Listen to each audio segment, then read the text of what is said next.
किसान भाई और राम राम। आज की वीडियो का टॉपिक वाकई में बहुत सीरियस टॉपिक है। यदि आप इसे समझने की कोशिश करेंगे तो आप ये समझ पाएंगे कि आप जहां पर भी हैं, जिस फील्ड में काम कर रहे हैं, उस फील्ड का दायरा क्या है और आप कितने सीमित दायरे में आप काम कर रहे हैं।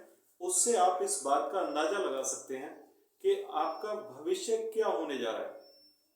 बहुत सारे मेरे किसान भाई कहते हैं कि हम आने वाले साल में 2 साल में बहुत ज़्यादा अच्छी अर्निंग कर पाएंगे, हमारी इनकम दोगुनी होगी या ऐसा कुछ होने जा रहा है। किसान साथियों, आपको एक बात का अंदाजा नहीं है जो कि वाकई में ही आपको समझना चाहिए, सोचना चाहिए और उस पर विचार करना चाहिए कि किसान सिर्फ एक मशीनरी का एक टाइप से ऑपरेटर है, इससे ज्यादा कुछ नहीं। किसान सिर्फ एक लेबर है, इससे ज्यादा कुछ नहीं। किसान सिर्फ एक मजदूर है, इससे ज्यादा कुछ नहीं। बहुत सारे मेरे किसान साथी ये कहेंगे कि नहीं जी, हम तो इतनी अर्निंग कर रहे हैं, ये कर रहे हैं, वो कर रहे हैं। लेकिन एक बात पर विचार करिए कि एग्रीकल्चर जो इंडस्ट्री है उसका दायरा कितना है। क्या आप जानते हो कि एग्रीकल्चर इंडस्ट्री के टोटल दायरे में सिर्फ फोकस तो किसान पर किया जाता है कि किसान एग्रीकल्चर इंडस्ट्री को चला रहा है। लेकिन एक बात ध्यान से सुनिए कि क्या बीज जो हाइब्रिड आता है वो किसान का है?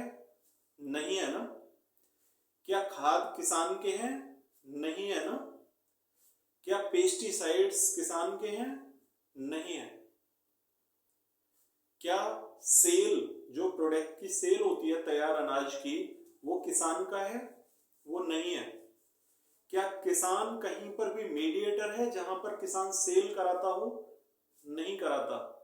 क्या किसान कहीं मीडिएटर है जहां से प्रोडक्ट परचेज करके आते हो और किसान वहां परचेज करा के आगे सेल करता हो जिससे कि किसान को अर्निंग हो? नहीं है। किसान क्या करता है? किसान दुनिया से खरीदता है हर तरह से। एक दुकानदार से वो पेस्टिसाइड खरीदेगा, एक दुकानदार से खाद खरीदने हैं उसने, एक दुकानदार से उसने बीज खरीदना है, ठीक है। एक जगह से वो बिजली खरीदेगा, ठीक है। एक जगह से उसे मशीनरी परचेज करनी है, ठीक है।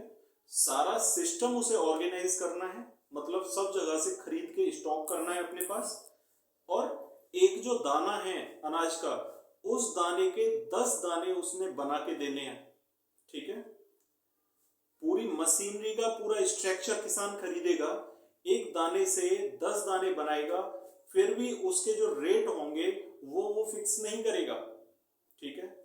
मार्केट के अंदर जब वो उस 10 दाने को लेकर जाएगा तो वहां भी उसके रेट किसान को चेयर पर बैठा दिया जाएगा, कुर्सी पर बैठा दिया जाएगा। दो व्यापारी आके अपनी मर्जी से जो उन्हें अच्छा लगेगा उसका रेट फाइनल कर देंगे और किसान बेचारा हाथ जोड़कर वहां पर माल देकर चलाएगा, ठीक है। किसान यहां पर है क्या जिससे कि ये कहा जा सके कि किसान की अर्निंग दुगनी हो गई? किसान सिर्फ यहां पर एक मशीनरी का, एक ऐसे स्ट्रक्चर का पार्ट है जिसमें सिर्फ उसने मजदूरी करनी है, इससे ज्यादा कुछ नहीं।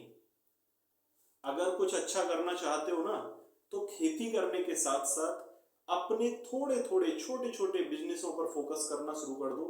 छोटे छोटे बिजनेसों को साथ लेकर चलना शुरू कर दो, बहुत अच्छे रहोगे। और खासकर एक बात बता रहा हूं, जो छोटे सीमित खेती वाले किसान हैं, जिन जो 1 एकड़ 2 एकड़ जमीन की खेती कर रहे हैं, वो किसान साथी सब्जी वाले फील्ड में अपना हाथ आजमाने लग जाएं तो अच्छा है।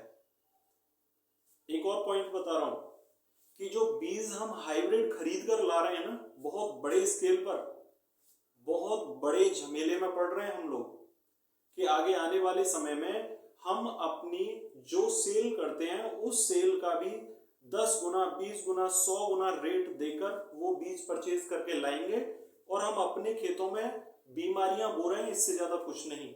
आपने देखा होगा जो कपास की खेती अब हो रही है, उस कपास की खेती में सूडी लेकर शुरू से लास्ट तक खत्म नहीं हो रही है। उसके पीछे कारण यह है कि यहाँ पर जीएन वैरायटी वाले जो सीड हैं उनको सरसों में भी लाने की तैयारियां करी जा रही हैं, ठीक है। दूसरी वैरायटियों को भी लाने की तैयारियां करी जा रही हैं।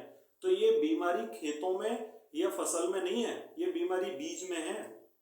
ठीक है, इस बात को समझने की कोशिश करो और अपने जो बीज आप अपने खेतों में उगा रहे हो उन बीजों में ही अच्छे फंगिसाइड लगा के उन्हें हवा टाइट वाले जार में भर के, ठीक है, सेव करके रखना शुरू कर दो, जिससे कि हाइब्रिड सीड हमें बड़ी मात्रा में ना खरीदने पड़े।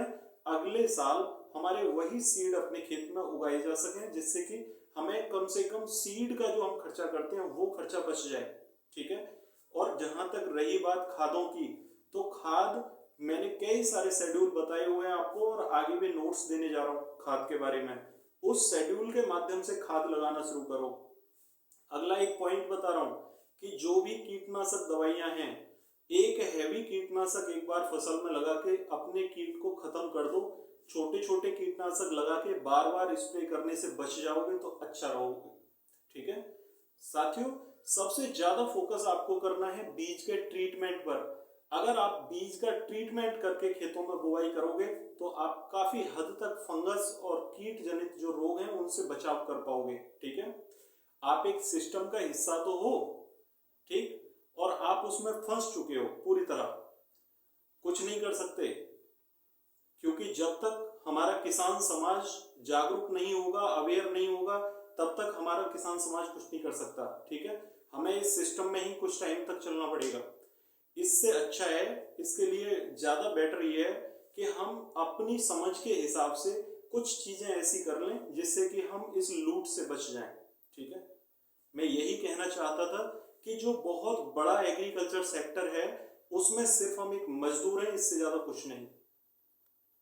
इस बात पर विचार करके देखना, अगर अच्छा लगे ठीक है तो कमेंट जरूर करना और अपने विचार भी व्यक्त करके देखना। ठीक है, आशा करता हूं इस बात पर आप जरूर विचार करोगे और विचार विमर्श करने के बाद में किसी न किसी नतीजे पर पहुंचोगे। अगर जानकारी ठीक लगी हो तो चैनल को सब्सक्राइब जरूर कर लेना और नई वीडियोस जितनी भी आ रही हैं उन्हें देखना, उससे काफी कुछ सीखने को मिलेगा। ठीक है, मिलते हैं फिर अगली वीडियो में, तब तक के लिए नमस्कार किसान साथियों।